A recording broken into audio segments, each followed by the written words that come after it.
Hey, what's going on, y'all? Welcome back to today's episode. We are joined by no other than my good buddy, Mr. Josh Trolinger.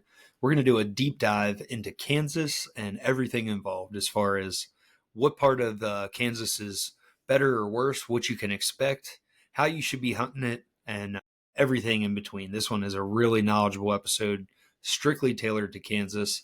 I really want to start doing more episodes like this that are like just dependent on guys that have lived in a state for a while and are very knowledgeable in it. And I think it'll really help for some of you guys in the future to go back and look at past episodes. So this one is very, very knowledgeable, as I had already mentioned. But I selfishly wanted to talk to Josh about this because I'm getting ready to go to Kansas next week. So what better time to, pick and ask the right questions than with a guy that's had so much success there. For those of you guys that don't know Josh, he's a diehard bow hunter. It's all he really does. Very, very big into archery. So we get into some other questions along with those things towards the end of the episode. Hope you guys enjoy this one as much as I did. It was an absolute blast sharing this with Josh. First of all, I want to thank our sponsors that make this possible. This episode is brought to you by Osseo Gear. Make sure you use code RUNGUN20 at checkout. Save yourself 20%. Also brought to you by Painted Arrow Outdoors. Make sure you use code RUNNGUN15 at checkout. Save yourself 15%. Lone Wolf Custom Gear and Timberwolf Supply Company. Guys, we're getting ready to do our giveaway. We've been around for 3 years now. I know I really didn't touch on that when it actually was our anniversary there. I was really scrambling trying to get everything together for a big giveaway. And I thought to myself, you know what? Why don't we just do it for Christmas in October? Seems like a perfect time frame. So working on that. Stay tuned for the details on that. They will be dropping here soon in the next couple weeks. I'm really excited. It should be one big giveaway instead of several separate giveaways per brand like I did in the past. So hope you all enjoy that and make sure you share it with some friends and get some new listeners over here. Guys, our quote of the week. This one does not have a author, but I really like this one, and I hope you all do too. Play to win. Don't play to avoid loss, because the things that you fear are the things that are going to happen to you. Hope you all enjoy that. It's absolutely the truth. And to kind of touch on that, another little tidbit that I really kind of try to apply to myself when I have some fear going on is fear stands for false evidence appearing real. Hope you guys enjoy that. Make sure you share this episode if you enjoy it, guys. Give us a rating over on Spotify or Apple, wherever you're listening. I really want to try to get our reviews up. I hope you guys are enjoying this. We've got some great guys coming up the line. I don't want to give anybody away, but we've got some exciting guys that are going to be joining the podcast soon, so stay tuned. Let's get into today's episode with my good buddy, Josh. So what's going on, Josh? Good to see you, brother. You as well, man. A lot of Yeah. changes for both of us lately. I know it. I miss you, man. It's unfortunate I didn't get to see you in any shows like this year, man. I was. How's everything been? It was a rough year, dude. Like it was just travel wise, a lot of stuff going on with family and work and I didn't make it to a single ASA this year. Like Oh that wow. tells you how much that I was not disconnected. It's just my life was so busy I didn't have time. Like I Yeah. literally just couldn't make time. Yeah. And then a few of the health journey things, it took a little while to get over some stuff, but Yeah. I'm You did back get at to it go now. to Hawaii, right? Was that I a did. I yeah? did. That seemed like a cool trip. It was a blast of a trip. It was a great vacation for the family. It was a good business trip, but it was one of those that, we talked last time. I was doing all the research, getting geared up, took all my hunting stuff with me, got over there, and then we had one vehicle and just where we were staying, I just did not feel comfortable leaving my wife and kids and my mom and just being gone for 2 days hunting. And so I ended up not hunting the whole time I was over there. I got. I got you. So, but hey, Well, I'll go back. yeah, I'll go back. absolutely. No, it sounded like an awesome little adventure trip, though. I mean, Oh man, it was a blast. We had a lot of fun. For those that can afford to go to Hawaii, or a guys group that wants to look at a hunting trip, like after doing the math, and like I really think four of us could get together, flights and everything for under $2,000 and go over there and Well, hunt. I mean, heck, there ain't many vacations out there anymore, No, dude. You can go do that. So, no, I I mean, that think you sounds could like a do it. blast to me. Yeah. And Yep. then hopefully, get the ladies together so then they can all share the house and we can go get away for a few days. Yeah, that sounds like an Now I awesome like the trip. way you're thinking. Yep. Yeah, yeah. I'm sure hunting wives have tons of stuff to talk about and complain. So, Yeah.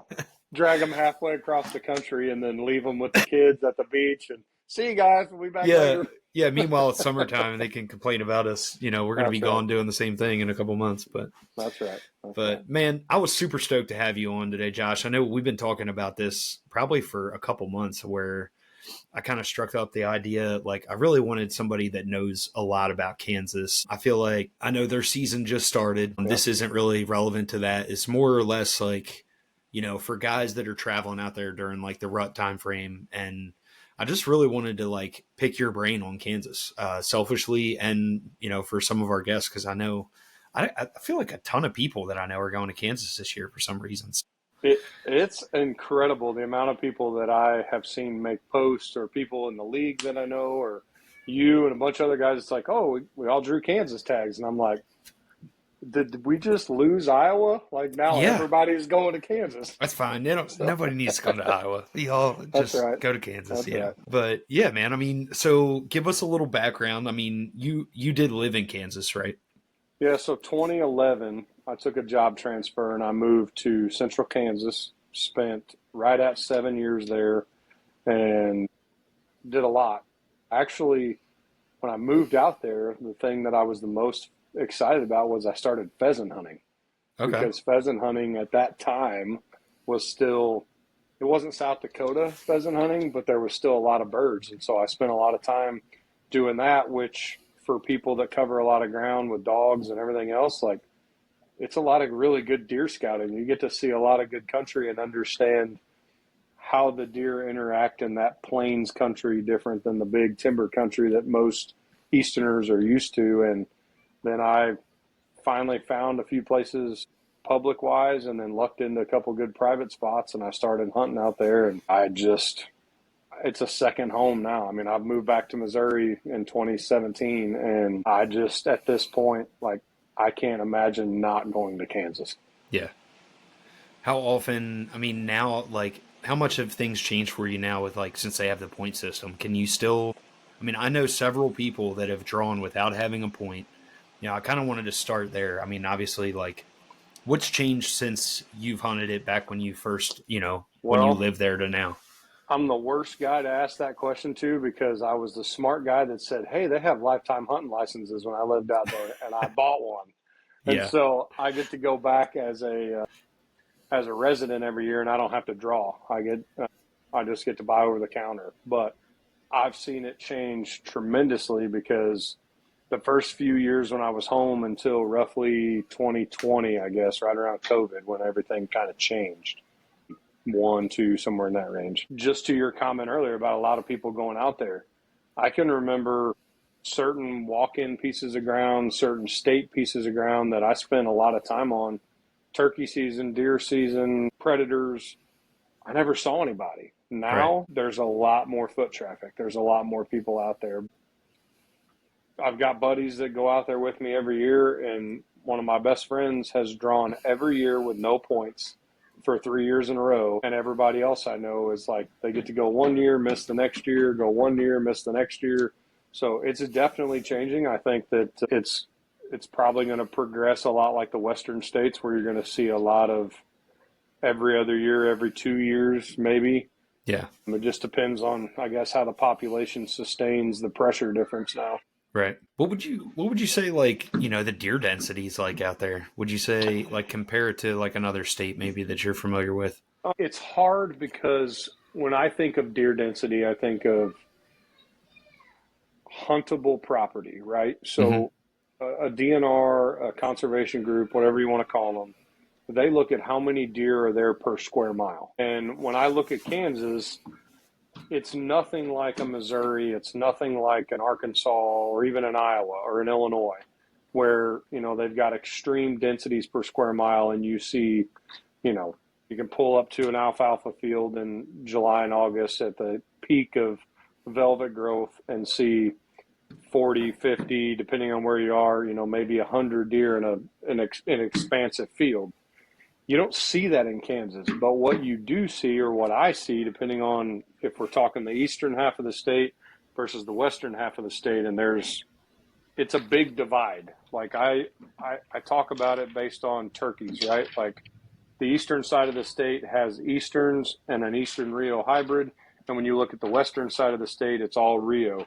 Well, you can see the density change just like you do the turkey population. You see it change in deer. The eastern side of the state, it's a lot more hardwoods. It's a lot more creek bottoms and bigger, less agriculture and more, or a better mix of timber and agriculture than prairie. Once you get to the western half of the state, where you get into primarily prairie agriculture and nothing but creek bottoms is where you are going to find your timber, the deer densities change to where the eastern half, I think, is way more populated. The western half has a lot of deer in the huntable areas, Yeah. but it's not as densely populated as what you see on the eastern half of the state.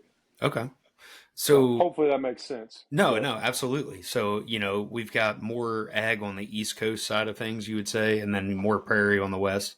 not From as Is I that wouldn't kind of what say I as gathered? much, not as much ag or more ag, because if you're on the I-70 corridor, for instance, you go east to west. Hmm. The further west you go, it's either agriculture or it's prairie. There's Right. hardly any timber. When you get to the eastern side, it looks a lot like in Iowa, especially if you go northeast. Like you get, smaller 100-acre fields that are adjacent to 100 acres of timber, or 40, 50 acres of timber, and it's 150 acres of crop ground. So you get a better mix of that hardwoods, crop, grass, pasture, cattle ground on the east, where when you get to the west side, it's primarily agriculture, cottonwood bottoms, and big prairies, expansive cattle ranches, that sort of thing. I So got you.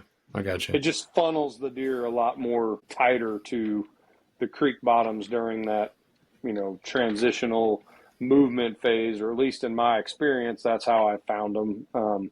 Yeah. But it also changes how the deer do their thing, right? Like we Hmm. talk about, the substrates, or the subgroups of whitetail across the U.S. Like when you get out there, those deer aren't scared to go out in the middle of a wide open pasture ground. They're not scared to run does out into the middle of expansive nowhere. Yeah. Whereas, the further east you go, it's like they stick to the cover, they stick to the pockets of timber. Yeah.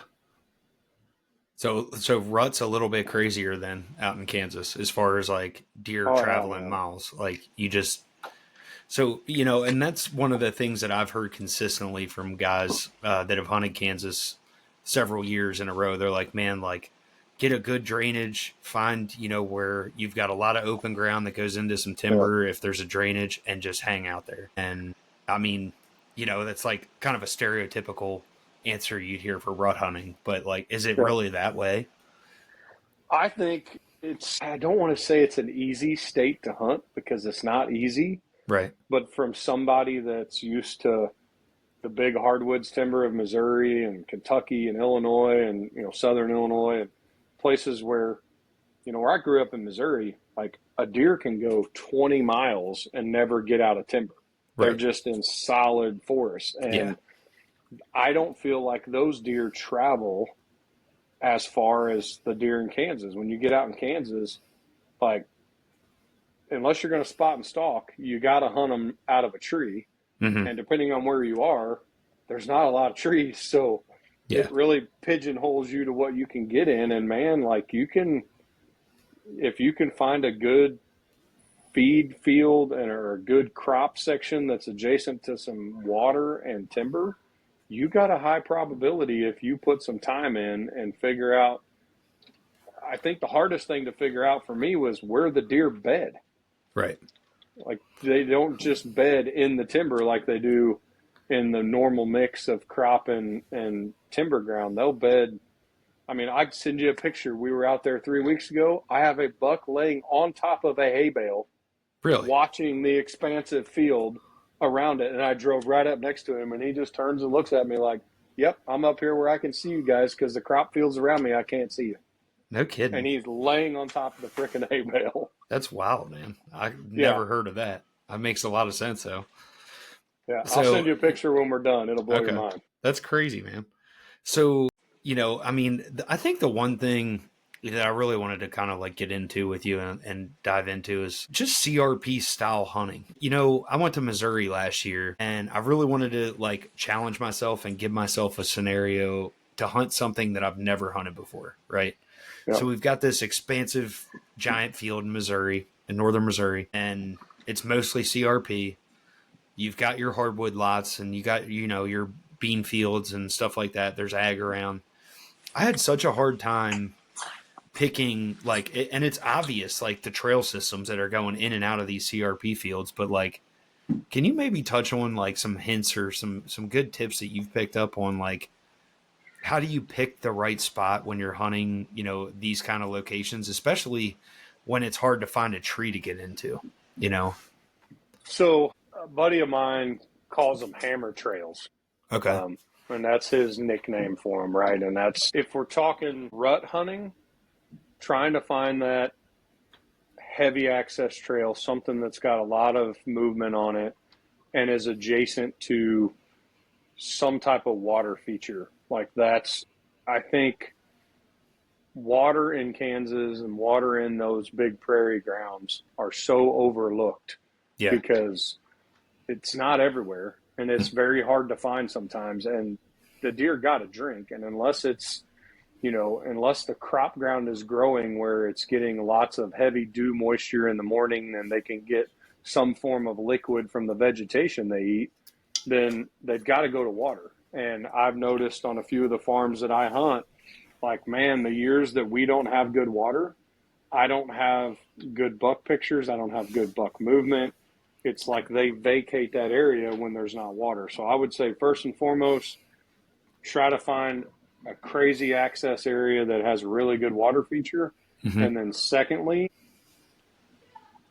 find that, and it's weird to say this because depending on where you are in Kansas, it's totally different, but find a topographical change where it could be literally what they call a coulee or a cut, Yeah. where, maybe you've got CRP, you've got some type of a timber feature, and then you've got a cut where it's leading up out of this CRP through a coulee to a crop field that's up top or down below. And that seems to be a really good funnel spot to not only watch deer move through, but I've watched bucks chase does up in those coulees and they'll bed them down up there Mm-hmm. and they're not visible. Like when they lay down, you don't know they're there and you hardly can get up above them to see them Right. because either the grass is too tall or you can't get to that spot without them seeing you coming. Yeah. So let's run with that. So in that scenario, we found this coulee. I got a great wind direction where I've got a nice little narrow drainage that I could dump my wind out of. Feel confident that deer are bedded to, let's just call it the north, and I'm at the south of this coulee. Yep. And I'm trying to catch them moving across or anything, maybe doing an observation sit. Like, what are your thoughts on something like that? Like, is it better to kind of like instead of go in there and kind of like do a bump and dump style, is it better to be more methodical, try to find a high point and like do an observation sit before you make a move?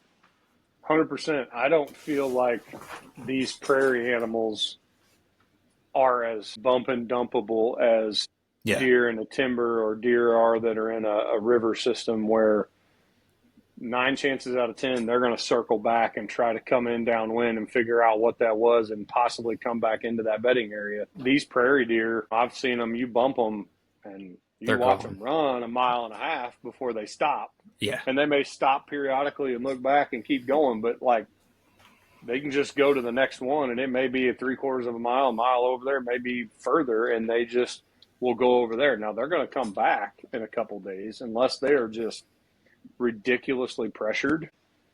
That's the one thing about Kansas that I think is so unique is everything that you could possibly think of that has been sold or thrown out there as a way to kill a whitetail or to fool a whitetail it works. Calls work, grunts work, Yeah. rattling works. I mean, it's just they're going to make their loops, and I think their core area might be bigger, like in that scenario, Hmm. than most people are used to. But I think their tendencies to come back more often are greater than the deer of the big timber. Okay. Yeah. So not try to not be quite as aggressive as you normally would be if like you're, you know. I'm a major observation guy. Okay. It will sit so many times so far off because I tell guys that are going out there for the first time, whatever you think you know about whitetail that you've hunted on the east, Let it go. leave all that at home. And when Yeah. you get out there, just eyes are key. The Right. more you can get eyes on deer, because Just glass. well, I've got for instance, I have a farm that literally until the rut, I have 3 different groups of does that I have pretty much picked apart, and one of them lives to the west, one of them lives to the north, and the other group lives to the east. Yeah. They all come to one section to feed at nighttime. They all come from different directions, especially during the rut for breeding. And the crazy part is they'll walk right out of the bean field that they're bedded next to, come across it, cross the road, come through a sowed feed field, and come eat in the milo or the beans that's planted on the south. Yeah. Why would they leave perfectly good food that's palatable to walk 3/4 of a mile to come over here? And I think a lot of it is the deer are more social there Okay. than we see them. Like, I think that they all come from different directions. And the same can be said that I've got bucks that during the rut, they will come to me and I will see them 3, 4 times a season, and they'll come from the east. I never see them leave and go west. They Right. always turn and go back the direction that they came from. And Okay. I'll get pictures of them over there on the east side. Yeah. I'll never get pictures on the west side. And the same thing, I'll get bucks that live on the west that come to the center line. And it's almost like a boundary. Like, I come over here, see what does are here. I come from this direction, but this isn't my territory. And they all go back the opposite. It's weird. That's And then crazy. I've got deer that run north and south every night. I Okay. never really see them maneuver anywhere else. Yeah. Do you find a lot of like these areas, like when you get into like a woodlot, is there just an overabundance of sign because there's nowhere else for them to make it? Like I kind of imagined, you know, some of these like walk-in areas, like you've got just one congregation of forest that's maybe, let's call it 30 acres, you know, and Yep. I'm thinking like, okay, so I walk in here, scout this, and it's like, let's just say, for instance, there's tons of scrapes, tons of rubs all over the place. Like, where do I set up on that? You know, which is an open Yeah. ended question, but I'm just kind of like, is that a thing? Is there like, when you get into these areas, is it loaded down with bigger, mature, more mature deer? You know, it's funny because depending on where you're at, again, east side of the state, central, west side of the state, it changes so drastically. I can go to the eastern half of the state, and there's a couple lakes that I hunt around there in the past. I haven't hunted them in the last couple of years, but I would see a lot more mature buck sign in them woodlots around these lakes and in these timber draws where, there would be rubs, there would be major, you know, community scrapes that are the size of a car hood or, 55-gallon drum size. Yeah. And then you come to the center or the western part of the state, and I hardly find a rub. I hardly Yeah. find major scrapes. Like, I will find small, what I consider to be rut scrapes, like where a buck's coming through and he makes, Just I makes a mean, random scrape just because he can. yep, and they're the size of a dinner plate. Right. And, I'll see a couple does hit it, but I don't see that. Now, I've made rope scrapes, I've made vine scrapes, I've tried everything to suck a deer in there and see if I can get all the information out of them that I want to see camera wise or whatever. And I'll get deer that'll walk up there and they'll smell them and they'll never pee in them. And they Okay. might rub their orbital gland on them and they leave. Like, I just think that depending on where they are, depends on just how much sign they really leave. And so the further west I go, the more that I'm hunting track size, the more that I'm trying to hunt Is visualization yeah. of the animal that I see Is that why it's versus, a little bit better for you to kind of like hunt river bottoms and stuff like that and like creeks because then you can pick up on the tracks a lot better yep. and know And what you're getting it's, into? Is yeah, you know, because it's hard to find them in that prairie grass. right. It's hard to pick up what's going on. Right. It's hard. Yeah. It's like, okay, so the deer aren't laying down sign and I don't want to just hunt anywhere just because, oh, this looks good, and Yep. waste my 5 day to 1 week, Yep. vacation in a bad spot. And I, So, I tell guys, when you get out there, the first thing I would tell you to do is drive around, try to see as much as you can from the road, try to find a high spot if there is one that you can get up, or find a tree that you can get super high in that you can watch a long ways in many directions. And if you've put some boots on the ground time during velvet season, or even if you're just showing up for a rutcation and you have no idea, you're just descending on a place, mm-hmm. like speed scout your way through there with the wind correctly.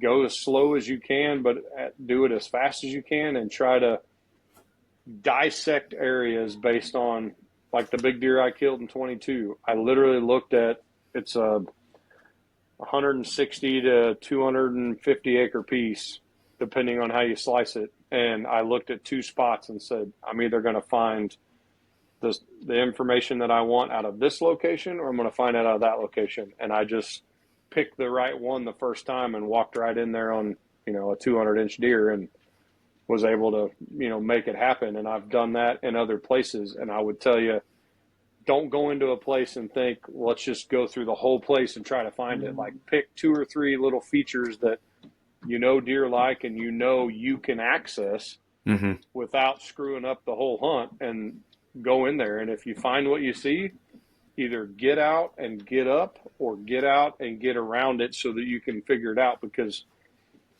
the stereotypical directional traffic of deer is not the same there as it is everywhere else that you've hunted. Okay. Like, Dive, they dive just into move that. more random. Yeah. Like, dive into that a little bit. And, like, maybe without highlighting your spot, like, can you kind of tell us what drew you to that location? So what I liked is, one, it had three things that all conformed in one spot. I Yeah. had food north and south of the timberline. The timberline made like a double S shape. Okay. And so there was like a double oxbow in the creek.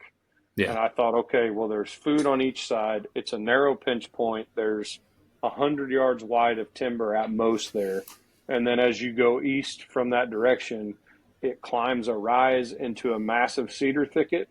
And then it's all food.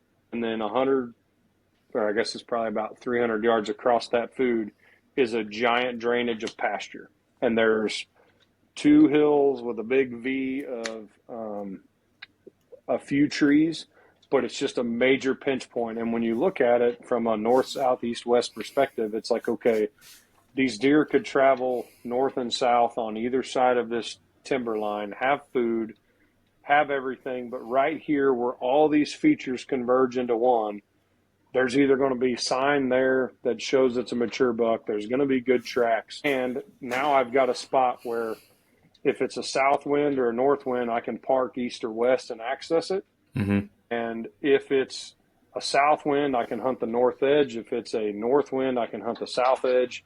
And it just so happened that there was some housing on the east side of the road, or west side of the road. And I went, okay, well, the likelihood when I drove through there, I was like, there's farm animals, there's dogs.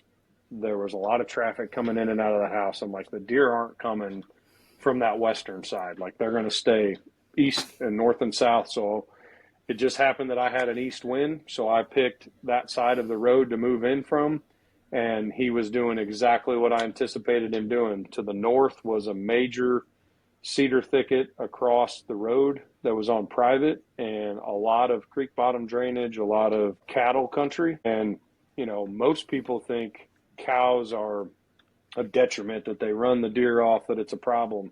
Out there, I think the cattle are so predominantly large in that region that the deer get accustomed to them, and they almost use them as a safety barrier, because those cows are going to start bawling with calves if there's predators or people or anything else. And it's like a cue to the whitetail. I've watched him go right out in the middle of these pastures where there's 100 head of cows and bed down.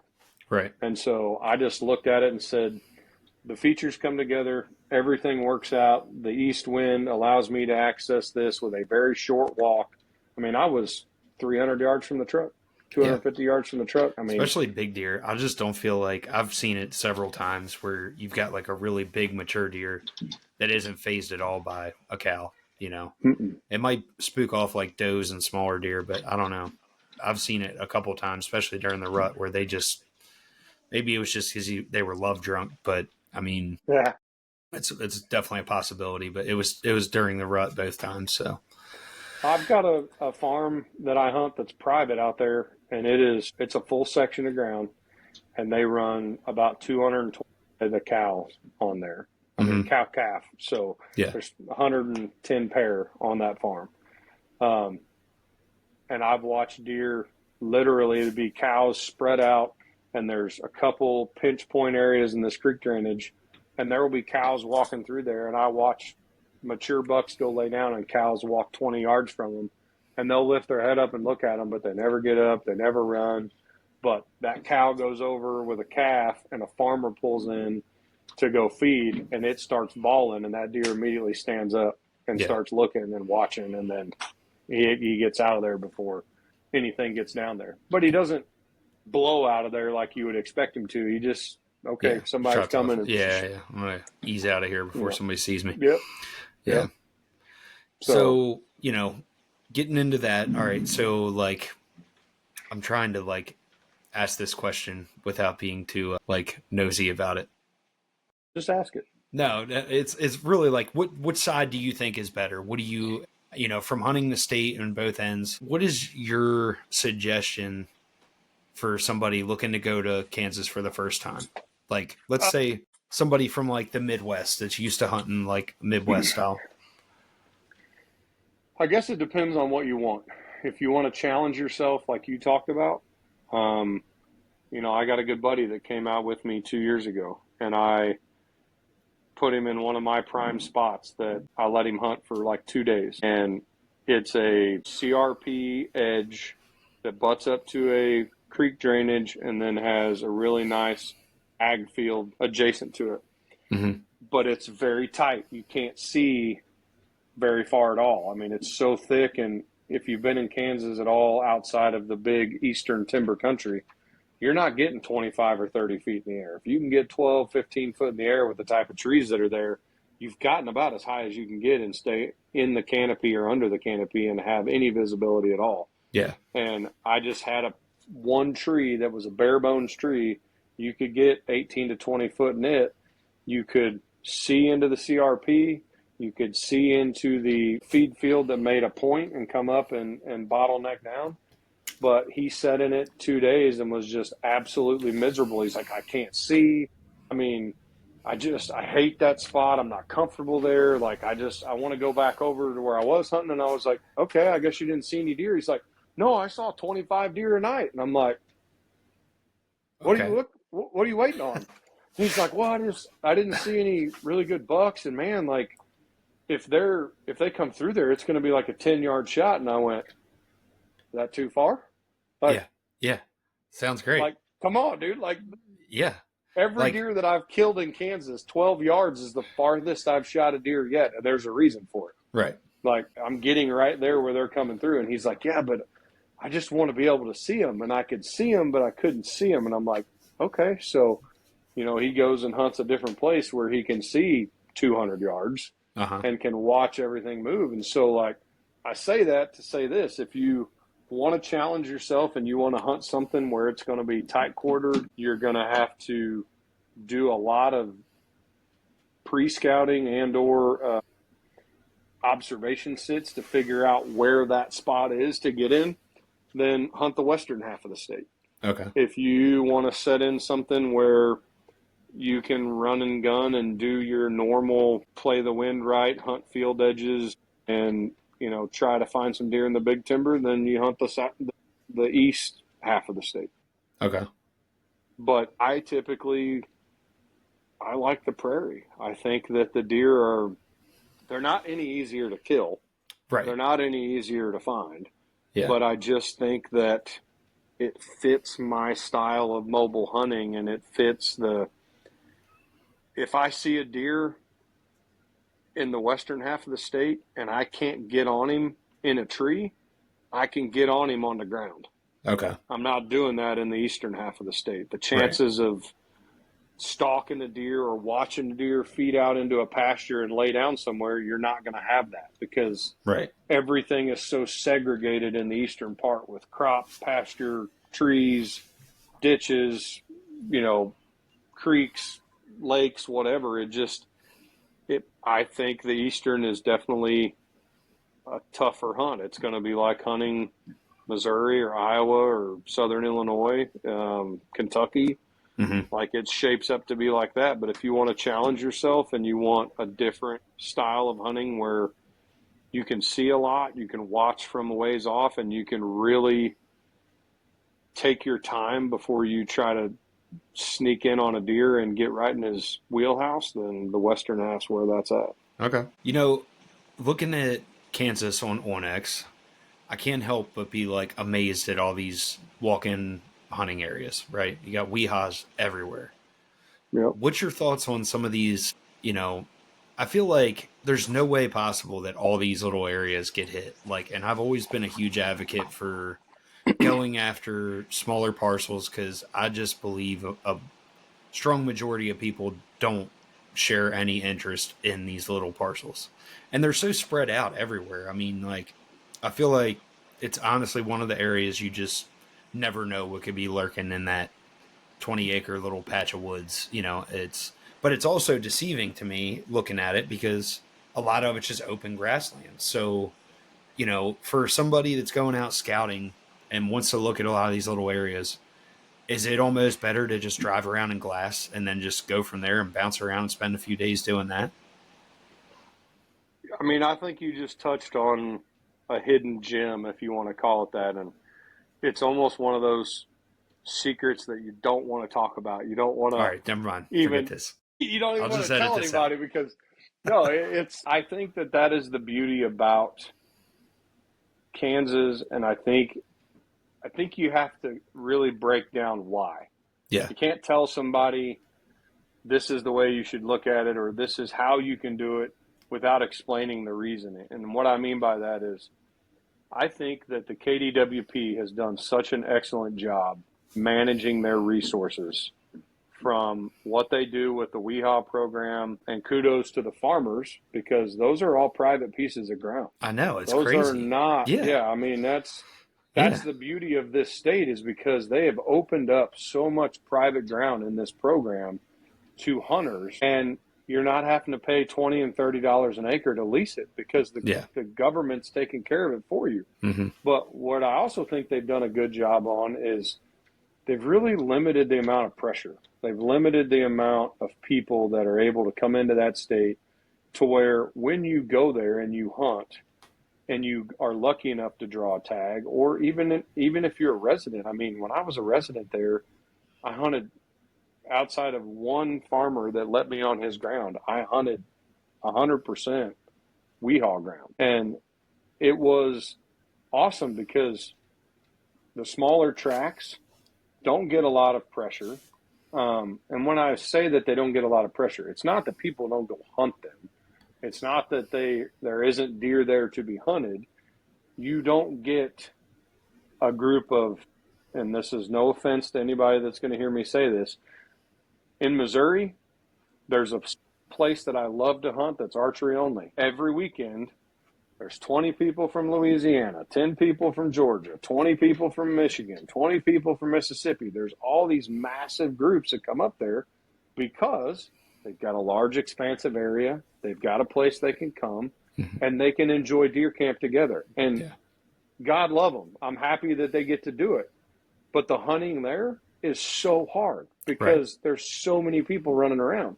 When you look at Weehaw, you look at the density of people that live in Kansas. There's more people in the city of Chicago than in the entire state of Kansas. Yeah.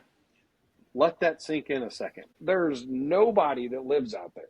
Right. You can drive 20 miles between houses when you get, especially Topeka West. Yeah. So when you start looking at all these small pieces, they hold deer, they hold turkeys, they hold upland game, they hold a lot of things because they're managed for farming, not just hunting. And because it limits how you can access the property, you may have to walk 2 miles across the section to get to something that's huntable. And people aren't going to do that for the most part unless they're Midwesterners going out there, because Kansas people, Or like, they're going to wait till yeah, rifle season and rifle hunt it, or right. they're going to, go over to so and so's that's got a 20-acre creek bottom that'll let them hunt. So yeah, I think you can get in there, you can hunt them, and don't overlook that 20, 40, 60, 80, even 160 acres, because when you're standing in Kansas looking at a quarter section at 160 acres, you think there's no way that's big enough to kill a deer. Mm-hmm. Like, there's hardly Yeah. anything there. Right. But I've killed 5 bucks now over 160 that have come off of less than 20 acres of timber. Yeah. I mean, it's And that's just, kind of the way I've been looking at things too, to be honest with you, because I'm just like, all right, what's like a good area that just, is surrounded by nothingness that leads into this? And yep. where's a good entrance and where's a good exit? And, how can I hunt this place or that place? And I'll be But I honest think with you.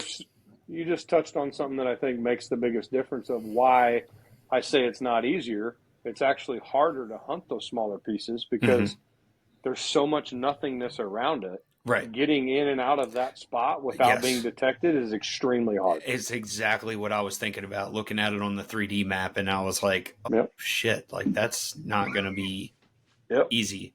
And then like the thermals of everything too. I mean, you're basically, like you said, they call them the coolies. Like it's new terminology to me, but like I've heard that term. Yep.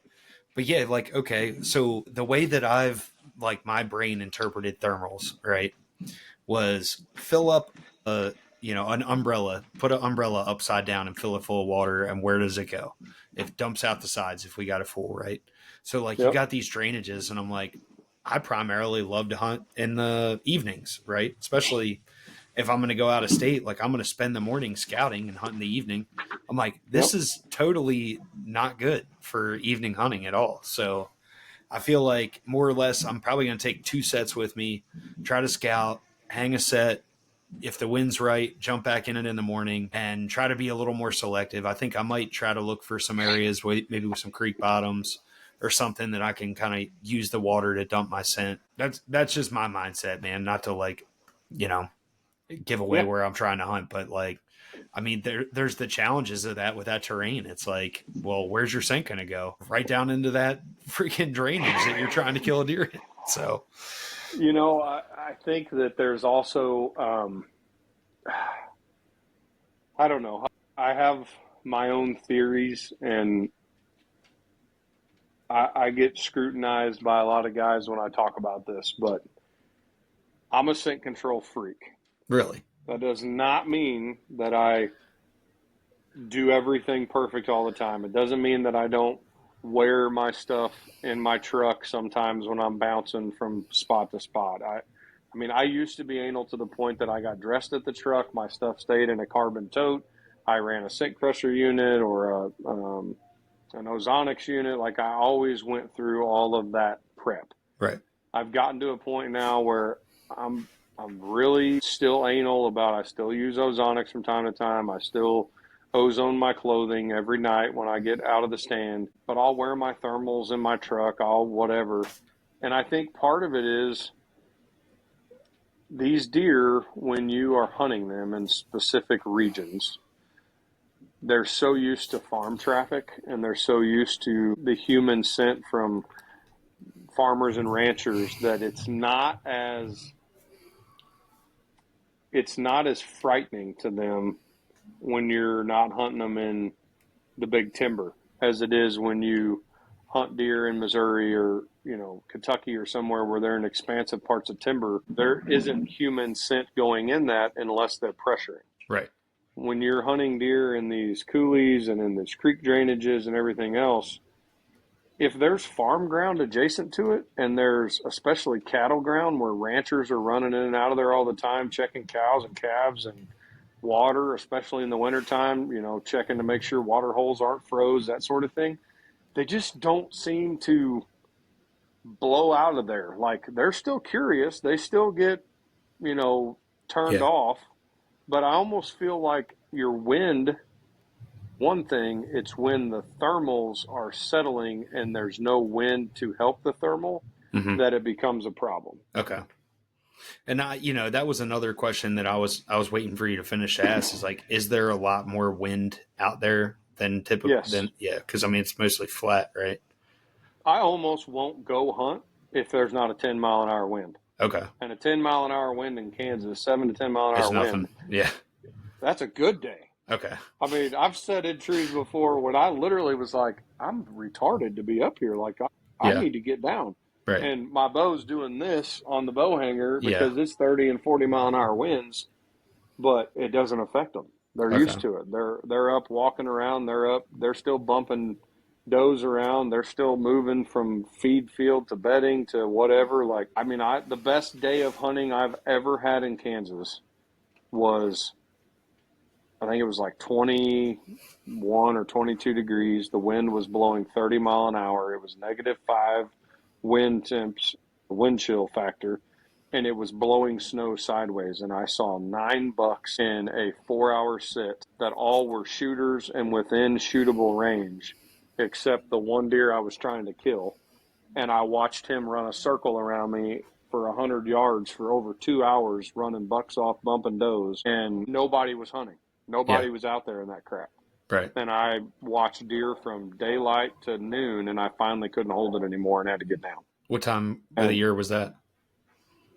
Thanksgiving, Thanksgiving. day after Thanksgiving, Yeah.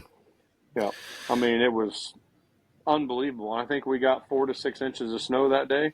And when everybody went to go hunt, because it was literally, so Kansas gun season starts the Wednesday after Thanksgiving. And so Hmm. I was doing my dangest to get this buck killed before opening day of rifle season. Right. Been there. So it was either Thanksgiving or the Friday after. And then it was beautiful. Saturday and Sunday, we had bluebird skies, snow on the ground. The deer didn't move. Right. They didn't do anything. And it was the exact opposite. You'd think high pressure, everything's great, they'd be moving. Hmm. No, and it was, a little bit of low pressure, and the snow was blowing and the wind was moving. They were up and moving. And as soon as it got calm, they didn't move for 2 days, and my buck got shot off the front porch of the neighbor's Oh no, cabin. Yeah, man, yeah. that's So, heartbreaking. I've been there. I know how that yeah, feels. It sucks. yeah. We've talked a lot about rut hunting in Kansas, but we haven't really talked of anything about like this time frame right now that we're in, and like these first couple weeks in October. What's it like in those kind of scenarios? Like when you go in and you don't have a ton of oak trees or anything like that to kind of target for a food source, and say the beans are cut, the corn's getting cut. I mean, obviously hunting ag fields, if they just cut a cornfield, is going to be a huge draw. But like, let's get into some public ground areas, maybe for as an example, that don't have. They've got these drainages. They got a bunch of cedar trees. They got some locust trees, stuff like that. Like, what are some other things that you're looking for that time frame to help you be more So successful? I've never been a big fan of the early part of season in Kansas. I think a lot of it is just because the crops are so expansive Yeah. that if there's water at all, like if they're getting the moisture like they've been getting this year, where certain parts of Kansas, I mean, it's like it's never stopped raining, right? So Yeah. every waterway in Kansas has got water in it. Every crop field is still moist in between the rows. The deer don't have to go anywhere. Like they don't have to move. My cameras right now in Kansas have shut off. By 25th of August, I've maybe seen 5 buck pictures Yeah. in 3 weeks. I've never been a big fan of it. I think that it's very doable, but I think it's going to require a lot of, you're going to have to do what you talked about. You're going to have to spend a lot of time glassing those first 2 hours, and then you're going to have to hope that you find deer up in the middle of the day going to get a drink of water, or got bumped out of a field because farmers are about to start cutting crops. If it's corn, they're already cutting. Um, and I would say that's from now until the middle of October. I would I would look for those couple things. I would look for crop fields that are about to turn that are going to get cut. And if you can be in a tree anytime they're cutting crops, like go Yeah. get in one. Right.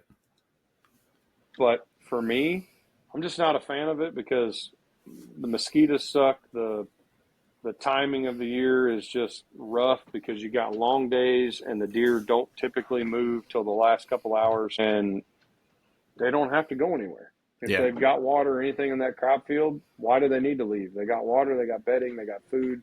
They just don't move. Me, I look at that middle of October. That October lull that everybody complains about, I've killed two of my biggest deer October 16th and October 20th. And I love it because I feel like those animals out there are 2 to 3 weeks behind what we're used to thinking about. Okay. Meaning that those deer that did that I've heard that too late, from my friend that lives in yeah, Kansas. He's like, don't come out here early November. I'm like, okay. He's like, no, uh, you come out here late November. That's when it's on fire. He's like, if you can come out here for 4 or 5 days, like around Thanksgiving time, he's like, it's yeah, amazing. yeah. And So, I think that I think maybe it's a topography or it's a longitudinal, latitudinal thing. Like I think that they're a little different. But was, that middle of October when everybody is locking down in Missouri and hardwoods areas and not wanting to hunt, I'm ready to go west yeah, because if I can go find a water feature, if I can go find, if you can find crop, CRP, and water that all transition in the same area, yeah. that middle of October can be amazing. Okay. It can be a lot of movement. The mornings suck. I mean, I Yeah. don't hunt the mornings at all. Right. I drive around in glass and spend my time till 9 or 10 o'clock in the morning trying to see something, and then I'll put boots on the ground for a couple hours on places I don't plan to hunt. Mm-hmm. You being a mobile hunter and liking the saddle game, that is it the Ranger? Is Yeah. that the Yeah. That's what I've you been take using. that you take that and one stick with an aider and pack that lightweight thing in and go run around in the day where you don't think you might want to hunt, but have it with you in your bow just in case. It may blow your mind what you stumble on and be able to get up. And Yeah. for me, I'm grabbing a bow and a very small backpack and a one stick, and I'm Mm-hmm. going for a walk in the middle of the day. And if I stumble on something, I'm not leaving. But I'm also going to a place I don't plan to hunt with the anticipation I'm going somewhere else for the Right. evening. I got you. Um, I I think that's think going to be that, my game plan. I'm actually going next week. So yeah. thanks for popping that bubble. I'm like super not excited to go now. Thanks, Josh. Well, and it depends on where you're going. If you're going to Yeah. hunt the eastern half of the state, then by all means, like you can have a really good evening hunt along a feed field somewhere because I just think the deer, like when I say the western half of the state, I'm considering everything from Topeka west, Okay. divide the state right there, which is 2/3 of the state west and a third of the state east. I just feel like the deer on the east side, it's going to be like hunting Iowa. It's going to be like hunting northern Missouri. You're going to be able to hunt those deer off the feed edges and stuff like that, the field edges, like you would anywhere else that has that great mix. But as you go west, I just don't think those deer do what. I mean, I've got one farm right now where I blanket cameras on this farm. Yeah. I'll be on the And east side, just so you know. Like I don't yeah, mind saying that. But yeah. And yeah.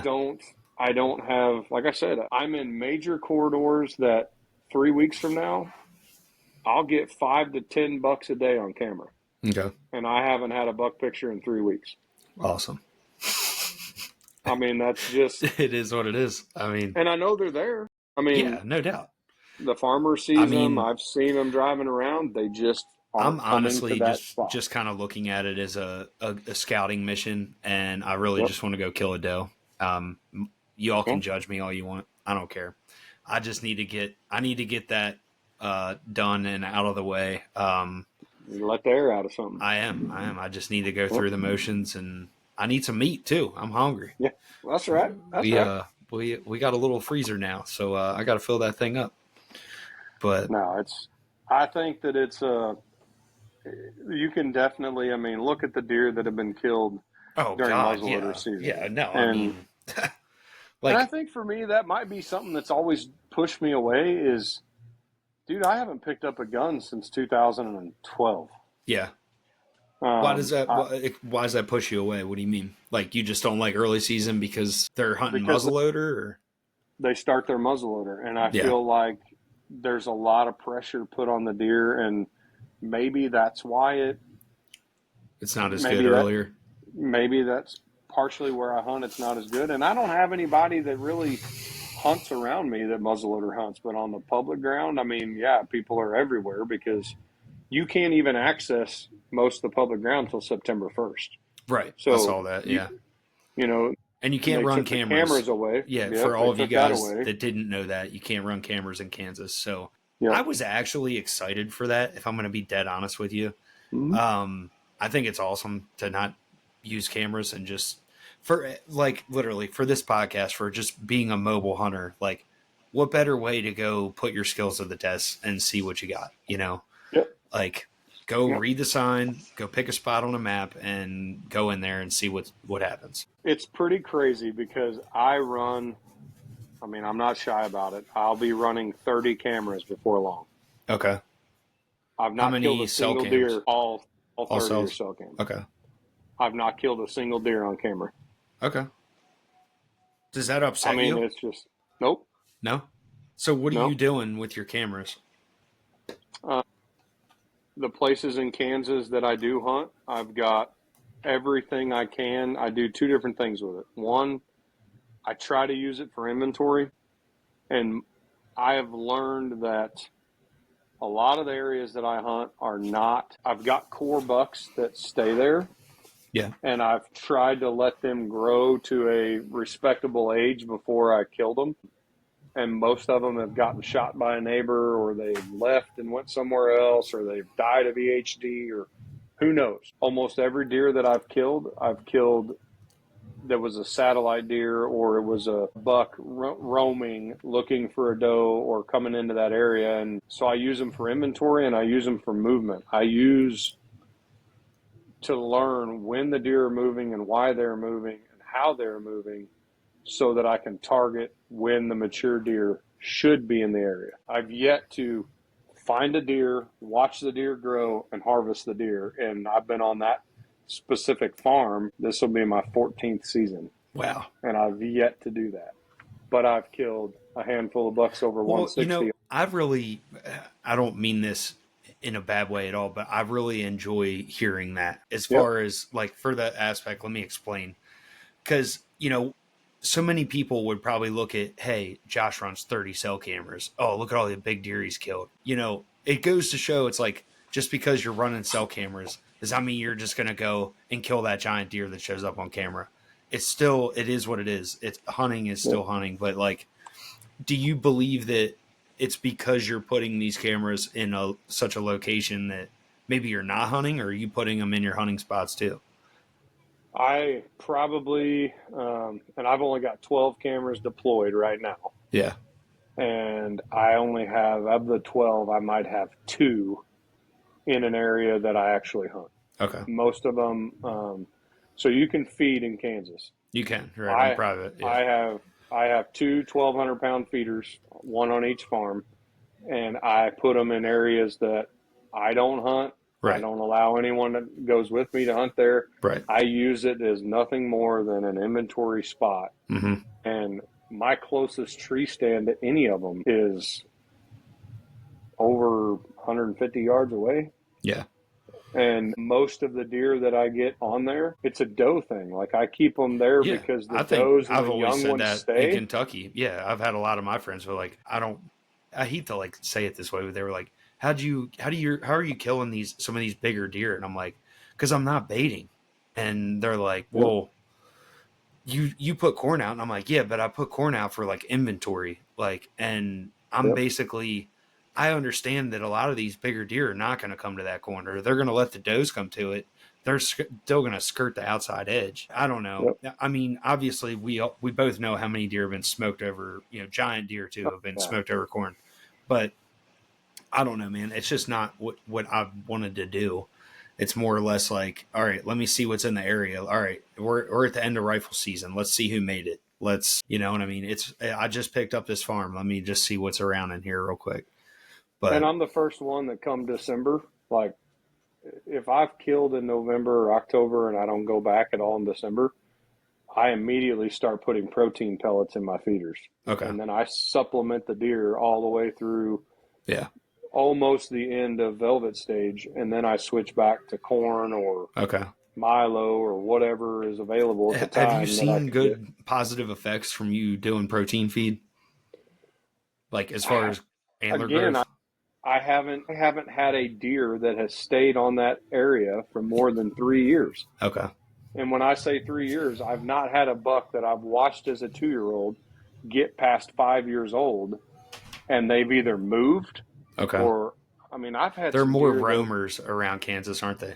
That's why. yep. And I've So it's had some harder. deer that are literally, I chased a buck in 14, 15, and 16 that got shot or I guess it would have been 13, 14, and 15. He got shot in 15. They killed him 2.5 miles south, almost 3 miles south of where I'd been watching him for 3 years that grossed in the 190s. Yeah. I never got him on my feeder, but Right. I got him on that farm all the time. Right. And he That's went cool. down there. And the rest of the bucks, I've got one deer right now that's a massive 8-pointer that's finally turned into a 10 this year. Mm-hmm. But he's got a super tight rack. He's only 14 or 15 inches wide. And he's still probably 150 class deer, maybe pushing 160. He's super massive and heavy. Yeah. But now he's got splits here. He grew crab claws this year. This will be the first deer that I've seen make it 3 years, and I don't even know if I'll harvest him this year. And I'm like, Really? here's a 5-year-old deer that will likely disappear, and I'll never see again Kill him. because that's Kill what him. normally happens. Just kill him. He's 5 years old, Well, Josh. What the heck? I mean, my really? my 74, soon to be 75-year-old mother drew a tag this year Mm-hmm. and said, I want to go one time. I want to experience Kansas with you. And she's going to crossbow hunt. And Okay. I said, it's free game. You can Right. kill anything you want. I don't care. I just want you to have a blast, and I'll film it, and we'll have fun. And No, that's awesome. he's the deer that has been the most consistent. And when I say I probably won't shoot him is because You want her to shoot him? I want her to shoot him, or I've got Nice. a buddy of mine that's went out there 3 years with me now. And last year he shot a 8.5-year-old buck that was a scrub going downhill that needed to go, and he was a bully, and he shot that buck. And I said, you can have the pick of the litter this year because you've bought 3 tags and not got your Kansas buck yet. Right. So I got you. That's nice of you you, know, man. and there's a lot of public ground that I'm gonna hit. And like I said, man, like in 2022 when I killed that big deer on public, I had 2 or 3 shooters that just weren't showing up the way I needed them to, and none of them were on camera. And I went and started pounding public and then killed the deer I killed. Yeah. You know what? That's a great lesson. I want all of you guys that are listening to take away from. Like, if it's not happening on private, get out there and find your deer.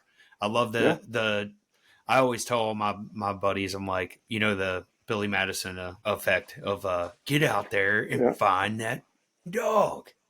yeah, Like, oh, well, I yeah. don't have anything on camera. Stop worrying about that and just go hunt, man. Like, just go hunt. Enjoy yourself. If I was, You're a mobile hunter. You listen to this podcast. You call your. I mean, come on. Like, you never know what's out there. I leave no stone unturned. And you know what? Even if you don't kill a buck that year, I guarantee you're going to walk away and learn a lot more by then just sticking to your private that you don't have anything you want to kill. So, you know, I've like, said it for years, I'm a much better guide than I am a killer. yeah, I've put a lot of guys on public ground. I've had buddies come out there with me and kill, respectable Pope and young deer. you're a little too humble, Josh. But Yeah. yeah, that's nice to hear But it from you. I enjoy that as much. I mean, the last No, same, year man. that I went out there, like I put some guys on some deer, and don't get me wrong, like I'll be the first one to say I want to kill, but the last 3 years that I've taken buddies out there, I run a camera the first 4 days, 5 days that I was sat in a tree stand. I didn't even hunt. Right. I took them and sat with them because I've been fortunate enough that I've killed good deer. I've had a lot of fun out there. I've gotten some really cool places to hunt, both public and private. Yeah. And I know that if somebody goes with me, it could be 1 year that they get to go, and then they may not have the money, or their wife may not let them go, or they may be having a kid and can't go back, or Mm-hmm. whatever the chance may be. And it's like, if I can go with them and help them share in that moment, No, I get as that's much what out of life that is as I about. do. I love, Yeah. yeah, I'm right there with you, man. That's awesome. Yep. Well, dude, I know we talked about keeping this one to an hour. I know you got a busy schedule. I really appreciate you. This has been a blast. I don't feel like it's been Yeah, an man. hour at all. But, Yeah. I got 3 little rapid fire questions that I've been asking all of our guests. So, are you ready? Let's do it. All right. I'm ready. All right. All right. Actually, it's going to be 4 because I got Okay. one extra. All right. What do you rate Kansas as in the U.S. for whitetail? Top 5 state, hands down. All right. Narrow it down for me. Is it in the top 3? Top 3 for sure. I would call it a destination state. And Yeah. when I say destination, Iowa, Kansas, Texas. Texas. All right. All I right. just think from a you get I've, it's 3 different worlds, right? it 3 really different is. like Yeah. Especially and if you get into one of those bow only counties, man. Oh my God. yeah, I got yeah, a friend of mine that's killed some absolute giants out there. But all right. yep. Favorite broadhead. I know you're an archery junkie. What's your number one broadhead? Oh Maybe not my even what you're God. shooting right now. Like, what have you? You know what the sad part is? I'm gonna find one. Give me All one right. second. I have to say this because This isn't a the plug, is crazy it? no, this is gonna people are gonna go, no way. Really? Like, you're really shooting that? So Matt Powell. Yeah. I got to get him on the podcast. Good luck. Okay. I'm still trying to get him on the league's podcast for some of the stuff he's killed, but he's a busy guy. Okay. Matt turned me on to this, and I will tell you, hands down, I've shot everything. I've shot Thorn, I've shot Sever, I've shot Beast, I've shot Grim Reapers, I've shot G5 stuff, I've shot fixed blades, Kudu Point fixed blade. I don't know that there's a better fixed blade. I mean, people can talk about the iron wheels and all that. I own a set. I've never shot a deer with one. I have them for my recurve, but I've killed a pile of deer with that Kudu Point, and I think from a fixed head, single bevel, 2 blade, I don't know that there's a better broadhead on the market. And when I say that, I say it for the completely wrong reasons that everybody else says it for. I've pattern tested that accuracy out to 130 yards with that broadhead, and it flies like a field point. It feels what? What? It went down the drain. Okay. In a minute. My kid just lost a toy down the drain, so it's the end of the world.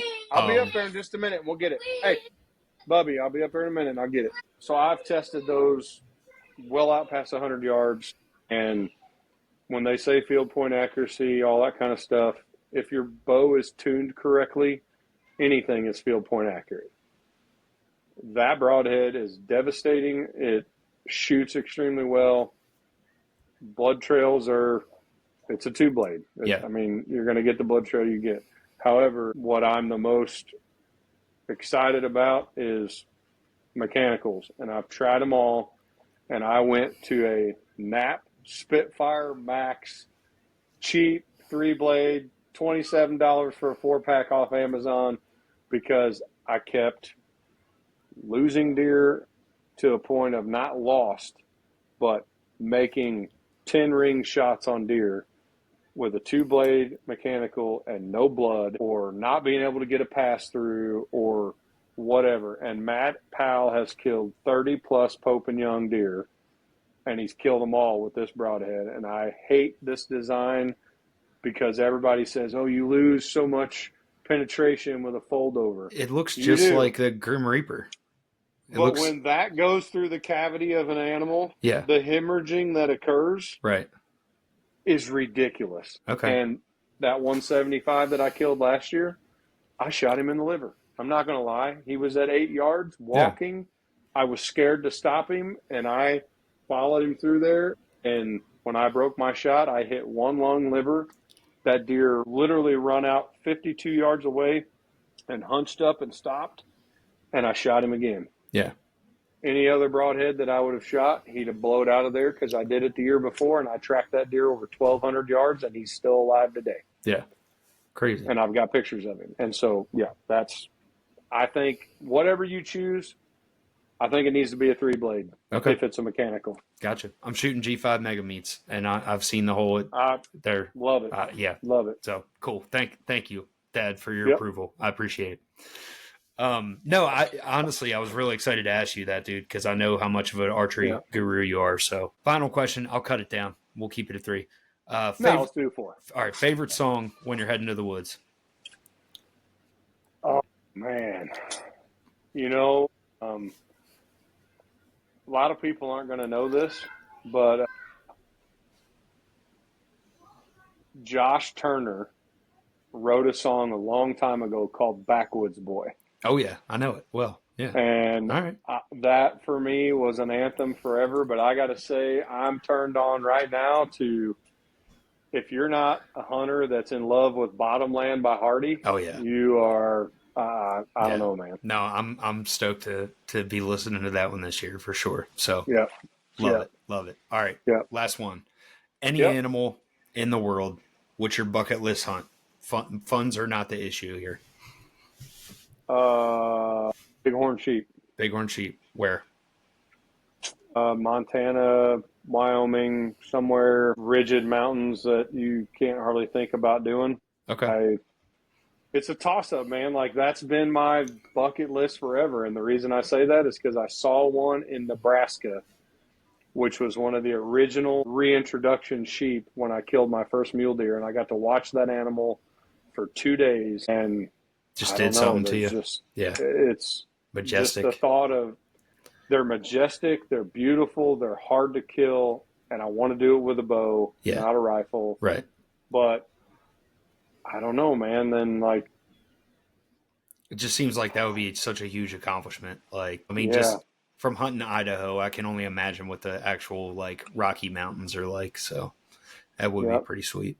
But then I listened to my buddy talk about doing the moose hunt that he did in Alaska last year, and I'm like, it's a toss-up. It would be one of those. It would either be the Yukon moose or, up in Alaska, their moose, or it would be, I don't know, man, the bighorn sheep. Like, if I was physically fit and could go do the hunt, I think if you handed me a blank check, that would be a bighorn sheep. Okay. Yep. Sick. I love it.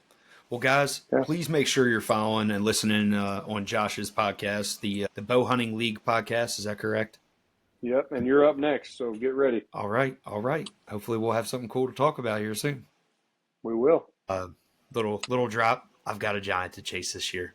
I'm not saying anything else, but I'm very excited. And no, I'm not putting any pictures up. So stay tuned. Yep. But Josh, it has been an absolute blast, buddy. Really, really enjoyed this one. Thank you again for your time. Good luck getting the toy out of the drain. Sounds like you got some fun stuff to go take care of. I'm not going to edit that one out.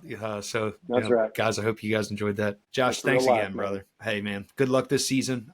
I'll be staying in touch with you. Dude, I appreciate all you do. Thanks for having me on. Keep doing what you're doing. I love listening. No, absolutely, man. I appreciate you. Have a good evening, bud. Yeah. See you, brother.